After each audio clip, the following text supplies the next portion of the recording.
नमस्कार, आप देख रहे हैं इंडिया 91 न्यूज़। रामायण, जिसका नाम सुनते ही हमारे मन मस्तिष्क में धारावाहिक रामायण की याद और भी ताज़ा हो जाती है, जिसे आज से 35 वर्ष पहले रामानंद सागर ने भगवान श्री राम के जीवन चरित्र पर धारावाहिक रामायण को बनाई थी। तब के ज़माने में गिने चुने लोगों के पास ही टेलीविज़न हुआ करता था और उस वक्त दूरदर्शन चैनल पर केवल रविवार को प्रसारित होने वाला धारावाहिक रामायण को देखने के लिए भीड़ लग जाती थी, जिसे देखने के बाद भगवान श्री राम के प्रति आस्था और श्रद्धा और भी बढ़ जाता था। लेकिन समय बदलने के साथ साथ धारावाहिक और सिनेमा बनाने वाले निर्माता और निर्देशक भी बदलने लगे और हिंदू धर्म के प्राचीन संस्कृति और परंपराओं को आधुनिकता का रूप देने लगे, जो शायद आने वाली पीढ़ियों के लिए सही नहीं है। कुछ इसी तरह की आधुनिकता 12 जनवरी वर्ष 2023 को सिनेमाघरों में रिलीज होने वाली फिल्म आदि पुरुष में देखने को मिलेगा। यह फिल्म ओम राउत के निर्देशन में बनाया जा रहा है, जिसमें साउथ के जाने माने एक्टर प्रभास ने राम का किरदार निभाया है। 11 अक्टूबर को इसका टीजर रिलीज किया गया, जिसके बाद आदि पुरुष फिल्म पर तमाम सवाल खड़े हो रहे हैं। ऐसे में धारावाहिक रामायण के श्री राम यानी अरुण गोविल कहीं न कहीं इस फिल्म से काफ़ी आहत हैं, व्यथित हैं।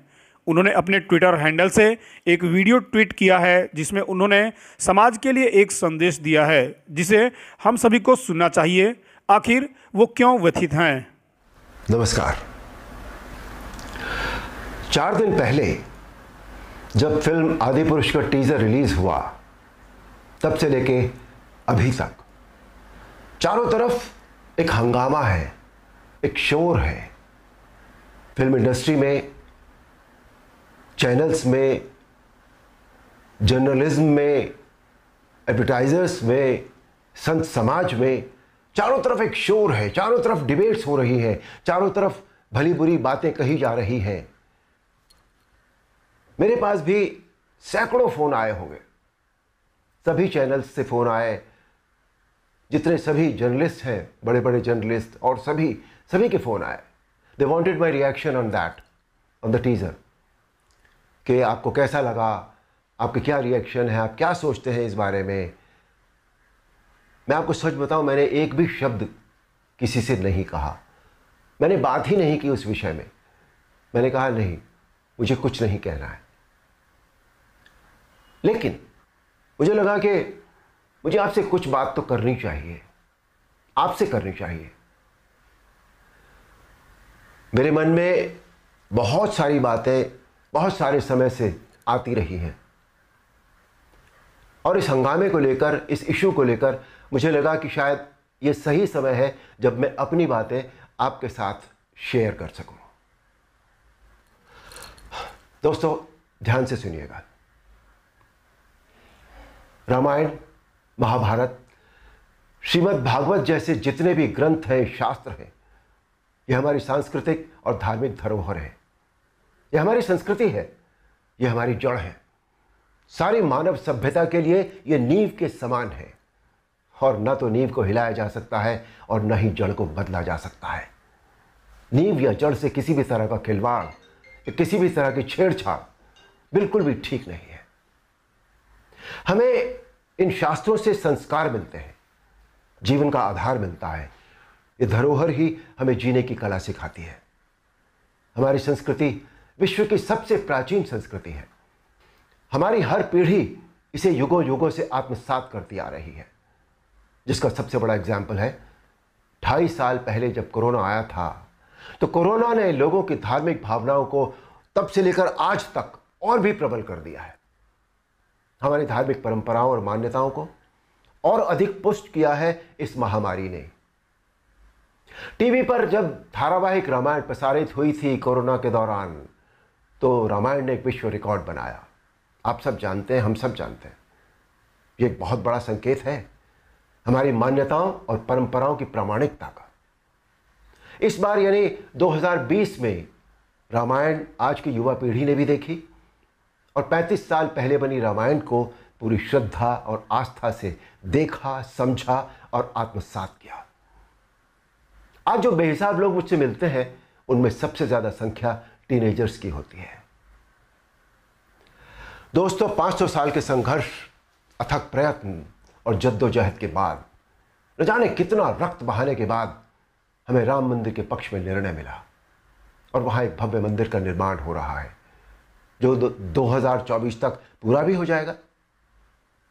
अप्रिशिएट करने वाली बात यह है कि मंदिर को भव्यता देने के साथ साथ उसकी आत्मा और मौलिकता को ज्यों का त्यों रखकर यह मंदिर बन रहा है।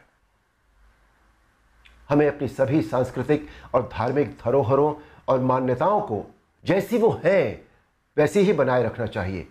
उनमें किसी भी तरह के बदलाव की न तो ज़रूरत है, न करना चाहिए और न ही किसी और को करने देना चाहिए। भला कोई अपनी नींव हिलाता है क्या? कोई अपनी जड़ें बदलता है क्या? हमारी इन धार्मिक सांस्कृतिक मान्यताओं और परंपराओं को किसी भी तरह का कोई नयापन देने की आवश्यकता नहीं है। देखिए, मेरा प्रयास और कर्म तो यही है कि मैं इस जनरेशन को और अगली पीढ़ी को भी वही सिखाऊं, वही बताऊं, वही दिखाऊं जो वास्तव में सत्य है, शाश्वत है और सनातन है। एक बात और सोचने वाली है, किसी और धर्म की परंपरा या मान्यता में जब किसी भी प्रकार का बदलाव या नयापन नहीं किया जाता तो हमारी सनातन धर्म की मान्यताओं परंपराओं के साथ छेड़छाड़ आखिर क्यों? आजकल ये चलन सा बनता जा रहा है कि सनातन धर्म का मजाक बनाओ, देवी देवताओं के ऑब्जेक्शनेबल पोस्टर बनाओ, अभद्र भाषा में बोलता हुआ दिखाओ। आखिर किसने अधिकार दे दिया कि कोई हमारी धार्मिक आस्था से छेड़छाड़ करे या हमारी भावनाओं को ठेस पहुंचाए? कुछ फिल्म मेकर्स, कुछ राइटर्स, कुछ पेंटर्स, कुछ एक्टर्स, कुछ एडवर्टाइजर्स को इस बात का विशेष ध्यान रखना चाहिए कि वो क्रिएटिव लिबर्टी के नाम पर धर्म का मजाक न बनाए और न ही किसी की मान्यता या परंपरा को तोड़ मरोड़ कर प्रस्तुत करें। दोस्तों, ये किसी राजनीतिक पार्टी या धर्म के लिए नहीं बल्कि पूरे देश के लिए एक स्वाभिमान बढ़ाने वाली बात है कि आज हमारे प्रधानमंत्री श्री नरेंद्र मोदी जी के नेतृत्व और कुशल मार्गदर्शन में देश के कोने कोने में सांस्कृतिक, धार्मिक और ऐतिहासिक धरोहरों को पुनः पहचान मिल रही है। स्थान स्थान पर कॉरिडोर बनाए जा रहे हैं जिनसे हमारी इन धरोहरों की रक्षा भी हो रही है, उनका पुनर्निर्माण भी हो रहा है, साथ ही उनकी मौलिकता भी यथावत रखी जा रही है। मोदी जी, ये देश सदैव आपका ऋणी रहेगा।